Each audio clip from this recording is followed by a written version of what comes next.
Vous êtes nombreux à m'avoir posé la question sur le gestionnaire de temps de travail de comment faire un suivi horaire si les heures des travailleurs des employés sont différents l'un des autres. C'est pourquoi nous allons créer ensemble un simple suivi horaire hebdomadaire avec des horaires personnalisables. Un peu comme suite. Donc on a ici un tableau qu'on connaît déjà. C'est avec, sur un côté, on a donc nos employés. On a donc les jours de la semaine sur une semaine du lundi au dimanche en fait. Car ici le samedi dimanche sont masqués. Il se trouve donc ici, on peut l'afficher. Voilà.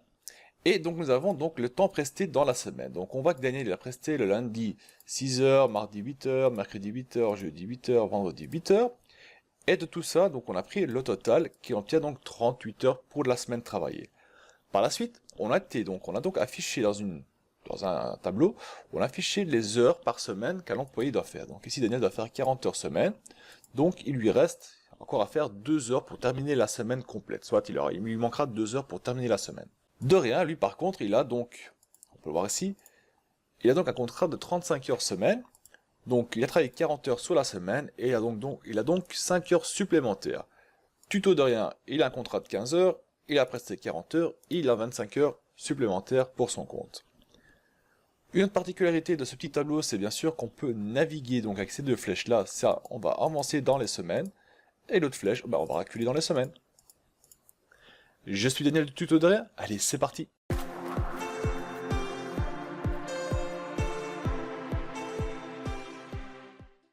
Alors on va commencer par créer donc notre page des employés, donc on va venir ici, on fait un clic droit, on va renommer la page en employé. Voilà. Et on va ajouter, bien sûr pour nos employés, le nom, heure semaine, voilà, et bien sûr s'il est actif, oui ou non. Donc je vais remplir quelques noms dedans, donc je vais mettre Daniel, je vais mettre Dorien, et Tuto Dorien. Daniel a travaillé 40 heures semaine, Dorien 35 heures semaine, et bien sûr Tuto Dorien a travaillé que 15 heures semaine. Elles sont tous des membres actifs, donc oui. Voilà. On va sélectionner le tout, l'insérer dans un tableau. Voilà. On va sélectionner le tout, mettre tout bien proprement au milieu. Affichage, on va enlever les quadrillages. Désormais, donc, on va créer notre page de temps de travail, donc l'historique du temps presté par les employés. Donc on va renommer ça en temps, ou historique, c'est comme vous voulez. On va revenir sur ce qu'on a fait, B3. Voilà, ici, donc B3, on va donc ajouter la date de prestation. Le nom, donc qui, on pouvait mettre une validation des données si vous voulez ici, et le temps effectué. Bien sûr, vous pouvez tout le temps mettre plus d'informations qu'actuellement, donc là, je vous conseille d'aller voir dans le gestionnaire du personnel, que je mettrai le lien dans la description, ou qui va s'afficher maintenant en haut à droite de votre écran si vous regardez sur YouTube. Et là, donc, vous pouvez mettre un début, une fin, une pause, et ainsi de suite. Mais nous, on va le garder assez simple dans ce tableau. Donc là, je vais passer les dates de 27 du 8. Hop là. Je vais faire pour une semaine complète. Donc on va dire jusqu'au 31. Daniel. Voilà.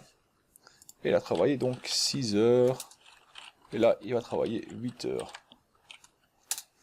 Sélectionne, copier 3 fois. 1, 3. Ça c'est pour Dorien. Et ça c'est pour Tuto Dorien. Voilà. Et les horaires, ils ont tous travaillé 8 heures par jour. Et on met ça, bien sûr, dans un tableau. Donc on fait accueil, insertion, on va dans le tableau, comporte des en-têtes, oui. Même chose, on met proprement au milieu, et on a le quadrillage. Désormais, donc on va créer notre page de suivi d'horaire, donc pour suivre nos horaires, notre petit tableau, donc on va le renommer en horaire, voilà. Et on va retourner dans employé.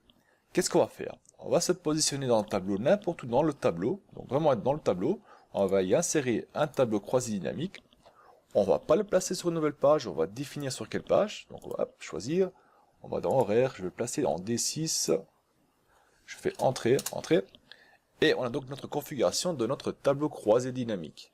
Donc qu'est-ce qu'on va faire? Je veux qu'il affiche sur chaque ligne les noms de nos employés, et je veux aussi que, disons, c'est tout ce qu'on va afficher, donc c'est moi les noms. Donc on va venir ici, on passe les noms en dessous, donc on a Daniel, Dorien, Tuto Dorien, Et on va donc faire un filtre quand on voudra seulement afficher les actifs. Ça on verra par la suite, il n'y a pas de problème. Alors, c'est pas tellement beau, pas tellement propre comme il est là. Donc on va décocher, donc désélectionner les entêtes de champ et les boutons, pas besoin. On va dans création, on va les sous-totaux ne pas afficher, les totaux généraux ne pas afficher. Ainsi on a uniquement les noms qui s'affichent. Autre chose très importante, c'est venir dans options. On va dans ajuster automatiquement la largeur des colonnes, on va décocher cela. On veut toujours avoir la même taille, on veut pas que ça commence à bouger, devenir plus petit ou plus grand. Donc toujours regarder la même chose. Dans affichage, on va les trier de A à Z. D'ailleurs on va le faire maintenant aussi, on va aller dans données. Et on va faire un petit tri de A à Z. Ainsi c'est trié comme il faut. On a donc encore l'actif qui est en haut avec une ligne vide. On va sélectionner les deux lignes, on va les masquer. Voilà, les deux lignes sont masquées. Et on obtient donc ceci. Désormais, ce qu'on va faire, c'est ajouter nos dates. Donc on va commencer à placer donc lundi. Et ça, on va le tirer jusqu'à dimanche. Dimanche, voilà. On va sélectionner tout. Accueil, mettre tout au milieu proprement, voilà. Et en dessous du lundi, on va prendre une date d'un lundi. Donc on prend la semaine qu'on est actuellement dedans et on prend le lundi de la semaine actuelle. Donc dans cette semaine-ci, c'est le 27 du 8, si je ne me trompe pas, 2018. Voilà. On va l'agrandir un peu. Ça aussi les noms, à mon avis, il y aura plus grand nom. Hop. Et qu'est-ce qu'on va faire? Eh bien, on va afficher les dates pour chaque jour, mais automatiquement. Donc on va prendre la date du lundi et on va ajouter un jour. Donc on fait est égal à ça, plus 1. Et ça, on va tirer au bout. Ainsi, on obtient le 27, 28, 29, 30, 31, 30, le 1er septembre et le 2 septembre. Si ici, je prends la semaine précédente, qui était le 28, on voit qu'automatiquement, ça change aussi. Et ça, on va donc l'utiliser plus tard. Une fois qu'on a cela, on va ajouter une nouvelle ligne, histoire d'avoir un peu plus de place. On va sélectionner au-dessus. On va fusionner. Et là, qu'est-ce qu'on va faire? On va faire afficher le numéro de semaine actuel et l'année actuelle aussi. Donc comment on va faire ça? On va faire est égal à semaine, entre guillemets, on marque donc semaine,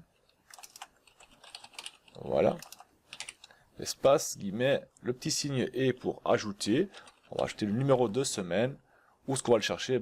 Là, et on va prendre la semaine, hop là, le 11, donc la semaine commence le lundi, voilà.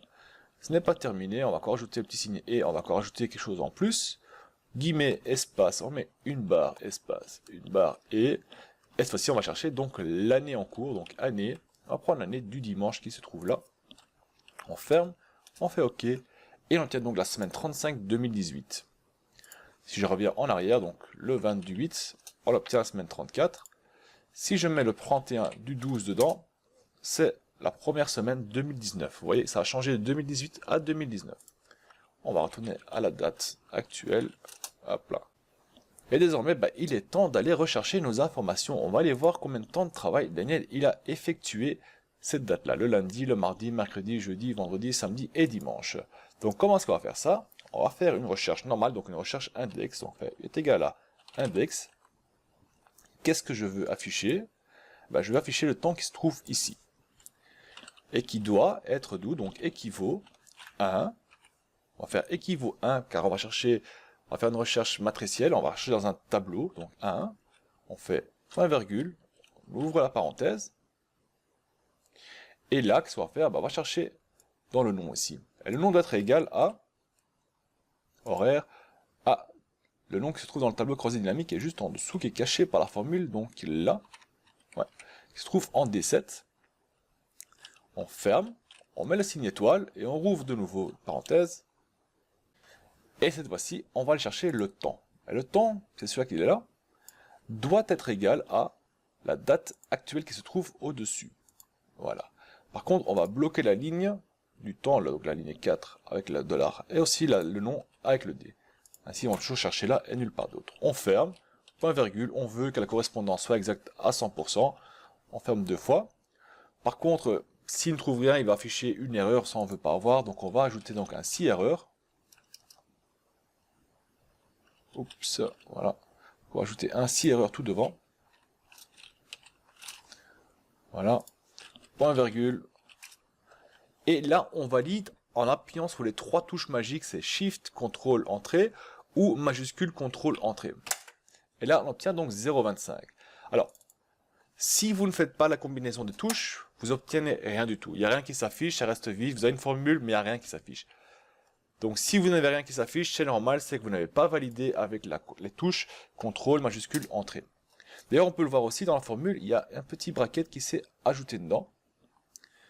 Et grâce à cette bracket-là, on sait qu'on fait des recherches dans un tableau ou dans un query. Mais par contre, ici, il est affiché 0,25, on ne veut pas ça, on va changer ça en heures. On obtient donc nos 6 heures. Tout ce qu'il nous reste à faire, c'est étirer ça sur le côté jusqu'au dimanche, et on a chaque heure de la semaine. Donc on va d'ailleurs travailler lundi 6 heures, 8 heures, 8 heures, 8 heures, 8 heures, et samedi dimanche, il n'a pas travaillé. Maintenant, je vais faire un test si j'ajoute le dimanche, donc je fais le dimanche, le 2 du 9, Daniel en a ajouté 1 heure dedans. Là on voit qu'il l'a ajouté dedans. On va l'enlever, je n'ai pas besoin. Donc, supprimer la ligne du tableau. Voilà. Alors désormais qu'on sait les heures de travail, on sait maintenant les cumuler et dire combien d'heures on a travaillé sur la semaine. Donc ce qu'on va faire, on va prendre ça, on va aller envoyer la ligne, marquer total semaine. Donc on va faire simplement le total de la semaine est égal à somme de la semaine et on obtient 14. Et on obtient 14 pour la tout simple raison que Excel va accumuler les heures. Donc il va dire ici tu as 6 heures, tu as 14 heures, tu as 22 heures, hein, et puis il va dire tu as 24 heures plus 6 heures. Puis 6 heures plus 8 heures, ça fait 14 heures. Donc il ne comprend pas qu'il doit les accumuler, donc il dit qu'après 24 heures, c'est une nouvelle journée qui commence, donc on refait tout à zéro. Donc on va devoir dire à Excel de changer cela et accumuler le tout. Comment est-ce qu'on va faire ça? On va venir ici, on va faire un clic droit, format de cellule, et on va dans personnaliser, hop, et on fait bracket H, fermer les brackets, double point MM. Et là, on va obtenir donc 38 heures. Mais cette formule n'est pas terminée. Car, si je vais tirer vers le bas, vous voyez, il affiche 0. Donc on a travaillé 0 heures semaine. Car par la suite, hein, on va tirer la formule vers le bas et on voit partout la fiche des zéros. Quelque chose que je n'aime pas trop avoir. Quand ici il n'y a rien, donc s'il n'y a personne, bah, je ne veux pas qu'il m'affiche des zéros là, je veux que ça s'affiche rien du tout. Je veux que ça reste bien propre. Donc qu'est-ce qu'on va devoir faire? On va devoir dire que si il n'y a rien dedans, bah, d'office il va afficher 0 ici. Donc on va dire que si la somme est égale à 0, bah, on n'affiche rien du tout. Si la somme n'est pas égale à 0, eh ben, on fait le calcul de la semaine. Donc comment est-ce qu'on va faire ça? On fait égal à si la somme est égale à 0, alors on affiche rien. Sinon, bah, on affiche la somme de la semaine. On fait fermer bien sûr, et on fait encore une fois fermer et entrer, et on obtient 38 heures. Qu'est-ce qui va se passer quand je vais le tirer vers le bas? Il n'y a rien du tout qui s'affiche, car il fait le calcul, mais il n'y a rien du tout est égal à 0, donc il m'affiche rien. Ça reste beaucoup plus propre. Bon, une fois qu'on a donc cela, on sait combien d'heures on a travaillé sur la semaine, on va devoir les contrôler, combien d'heures est-ce qu'on doit prester par semaine. Donc Daniel doit prester 40 heures, et on va devoir l'afficher ici dedans. Ce qu'on va faire, on va venir ici, on va fusionner la même chose, on va faire le contrôle. Le contrôle va dire, hop, combien est-ce qu'on doit travailler? Simplement, index, qu'est-ce qu'on va faire afficher? Ah ben, on va faire afficher les heures semaine, qui équivaut le nom qui se trouve là, dans la plage de données qui se trouve ici. On veut que le données soit exact, donc à 100%, on fait 0. On ferme 2 fois. Par contre, s'il ne trouve pas, il va afficher une erreur, on peut le faire. On fait 6 erreurs, voilà. On ferme, on fait entrer, et on obtient donc un certain temps. Ici, la même chose, il faut indiquer l'heure, donc ce qu'on vient ici, on fait reproduire la mise en forme ici avec le petit balai, et on clique dessus, et on a un indicateur identique, le même format. Maintenant qu'on a les heures de la semaine prestées et les heures qu'on doit prester, on peut commencer à calculer la différence entre les deux heures. Première chose qu'on va faire, on va travailler donc en deuxième étape. Donc première chose qu'on va faire, c'est on va définir la différence. On va faire afficher, il y a une différence de 1 heure, 2 heures, 3 heures, sans indiquer moins ou plus. Car une heure en négatif, ça n'existe pas vraiment. Donc on va afficher la différence en heures. Par la suite, avec une mise en forme conditionnelle, on va corriger cela et on va donc indiquer si c'est un plus ou un moins. Donc, première étape, on va faire est égal à si ça est égal à ça, eh bien on va afficher rien du tout. Car on ne va pas faire la différence d'une heure qui n'existe pas. Donc rien du tout, ça veut dire vide. Par contre, si cette cellule-là est plus petite que la cellule d'à côté, donc si L7 est plus petit que M8, on fait quoi? Eh bien, on prend M7 moins L7. Point virgule. Si ce n'est pas le cas, donc si le total est plus grand que le contrôle, eh bien on prend le total de la semaine, donc on prend le L7 moins le M7. On ferme deux fois et on a ajouté un si erreur pour éviter d'avoir des bêtises. Voilà. On fait entrer et on a donc ceci. La même chose, donc on vient ici, on fait reproduire la même mise en forme et on a donc une différence de 2 heures entre les deux. Le problème qu'on a désormais, c'est qu'on ne sait pas si c'est des heures supplémentaires ou des heures négatives, car tout ce qu'on a fait, c'est calculer la différence entre les deux. On va sélectionner donc toute la colonne N, on va créer une mise en forme conditionnelle, faire une nouvelle règle, et on va dire, utiliser une formule, et on va dire simplement est égal à L1 est plus petit que M1, donc si le total des heures est plus petit que les heures contrôle, en format, on fait police, on le met en gras, on le met en rouge, hop là, on va dans nombre, personnaliser, hop là, on revient, personnaliser, on descend tout en bas. Vous voyez, on a créé notre nouvel format, et on va donc ajouter un petit moins devant. Donc, moins, bracket, H, bracket fermé, double point MM. On fait OK, OK, et là, donc il nous affiche moins 2 heures. On va faire la même chose pour les heures supplémentaires, donc on va venir ici gérer les règles, hop, nouvelle règle, la même chose donc est égal à, si cette fois-ci L1 est plus grand que M1, alors, personnaliser, vous voyez, on a créé le nouveau, donc le moins, on va faire la même chose, mais cette fois-ci on change le moins en plus, et la police on le met en gras, et en vert, voilà, ok, ok, appliquer, et désormais quand il y aura des heures supplémentaires, eh bien, elles deviendront vertes. Donc ça aussi on peut créer quelque chose dedans, on peut faire plus moins, voilà. Donc désormais nous avons donc nos heures totales de la semaine, nous avons les heures de contrôle et nous avons la différence des deux. Tout ce qu'il nous reste à faire, c'est sélectionner la ligne complète, le tirer vers le bas selon le nombre d'employés qu'on estime avoir. Donc on va dire dans notre exemple, on en aura 40. Si vous pensez en avoir plus, ben, vous descendez plus bas. Et là, on voit donc qu'il s'est affiché les heures par personne, par jour, le total qu'ils doivent faire, combien ils ont fait, le total qu'ils doivent faire, et s'ils ont des heures supplémentaires ou les heures en négatif. Maintenant, je vais vite décorer un peu notre tableau ici, et on se retrouve juste après. Et donc voilà, j'ai un peu décoré donc notre tableau ici. Vous allez voir, de temps en temps, vous risquez d'avoir les petits messages d'erreur, c'est pas un problème. Vous venez ici, vous faites ignorer l'erreur. Ici, de même, vous sélectionnez, hein, sur une ligne complète, vous faites ignorer l'erreur. Ça, il n'y a pas de souci. Par contre, ça, hop, comme ceci. Et ici, on peut mettre aussi un petit carré, un petit cadre dedans. Alors maintenant, ce que je vais encore faire, en plus, c'est ici, on voit qu'il y a une personne dedans, donc il y a un employé, et là une ligne complète. On va rendre ça un peu plus propre, on va rendre automatiquement s'il y a un employé dans cette colonne-ci, dans la colonne D, s'il y a un employé mentionné, et bien alors je veux qu'il y ait une ligne complète avec des bordures dedans. Donc comment est-ce qu'on va faire ça? On sélectionne le tout, voilà. On va mise en forme conditionnelle, on crée une nouvelle, tout en bas les formules, et on va dire que c'est égal à $D, on va bloquer la colonne D, 1, n'est pas vide, donc s'il y a une donnée dans D1, donc c'est la donnée ce qu'on va mettre tous les noms dedans, alors on va placer une bordure. Ok, ok.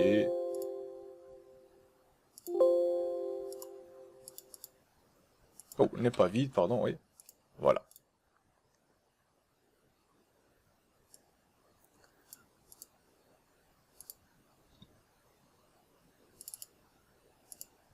On met une bordure, bien sûr. appliquer. Et là, donc, on voit que la bordure s'est affichée dedans. Ici, on peut mettre les noms, ce sera les noms des employés. Donc, qu'est-ce qu'on a fait? Bah, disons qu'ici, hein, j'ai mis un nom, je mets test. Automatiquement, il va mettre donc une bordure partout, ce qui rend notre tableau beaucoup plus propre et beaucoup plus beau à utiliser. Ce qu'on peut faire ici aussi, c'est affichage, enlever le quadrillage, ça fait ceci. On va l'agrandir un peu, celle-là aussi, mettre en gras, un peu plus grand, et mettre à la même hauteur, on va mettre ça à 20, plus ou moins, voilà.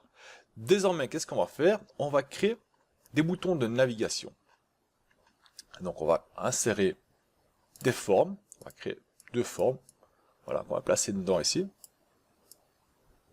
plus ou moins la même taille, voilà, c'est deux signes dedans, on va mettre ça proprement au milieu, en gras, un peu plus grand, hop, vous choisissez vous-même votre taille, celle-là on va la copier, on va seulement changer ce qu'il y a dedans, voilà, et on va la positionner à côté, voilà, comme ceci, c'est aussi un peu mieux positionné, voilà, comme cela.